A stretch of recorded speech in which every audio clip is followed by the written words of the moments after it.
All right. Example number 3 says a horse breeder wishes to test if the time of day has an effect on the outcome of the birth. The observed frequencies are in the table.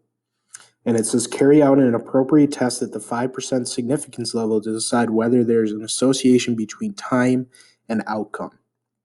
All right. So first off, I want to apologize if anyone is a fan of horses because we're talking about if they live or die.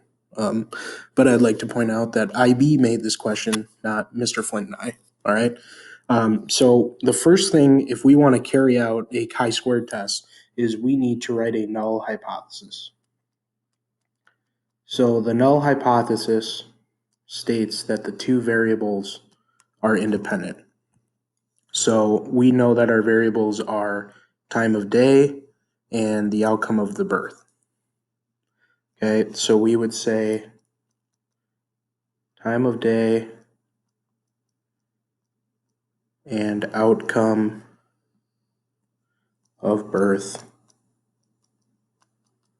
are independent.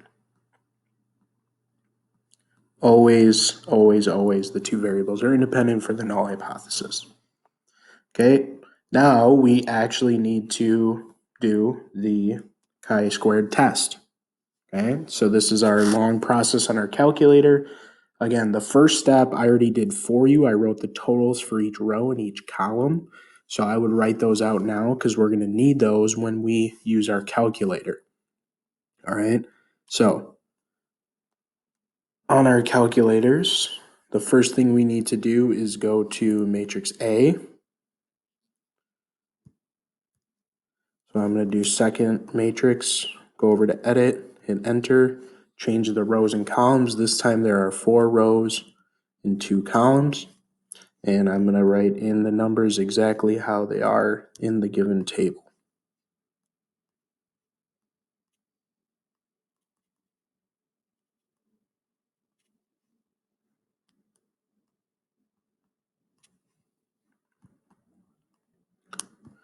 Okay, once you have all of them in, double check to make sure that they are all correct.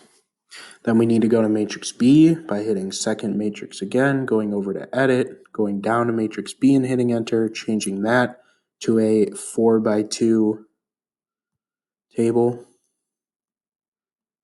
And again, matrix B is where you need to input the expected frequencies. So this is the row total times the column total divided by sample size. So for this top left box, the row total is 110, the column total is 185, and the sample size is always the same, it's 314. So on our calculators, we would type in 110 times 185 divided by 314. And it inputs the answer for us. So again, I'm going to end the video here, but you should do that for the rest of matrix B, row total times column total divided by sample size. Next video, we'll finish the problem off.